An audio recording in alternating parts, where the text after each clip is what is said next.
How to fix Instagram Notes feature not showing after update. So go ahead and open your Instagram application. From here, tap on your profile tab on the lower right corner of the screen. In this page, click on the three lines icon and tap on Settings and Privacy. In here, scroll down and click on Account Type and Tools. What we need to do is to switch our account to professional account.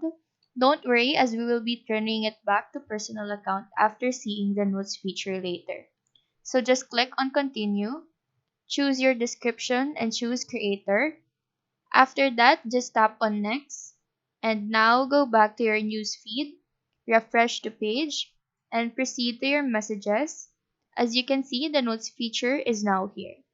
Now to turn back the account to personal account, go back to the settings and privacy. Now scroll down and go to creator tools and controls. Choose switch account type and then click on switch to personal account. After that, check your messages tab again and the notes feature should still be there. So that is how to fix Instagram notes feature not showing after update. Do let us know if this video helped you out, and if you have any questions, feel free to drop them down below. Thank you for watching and have a nice day.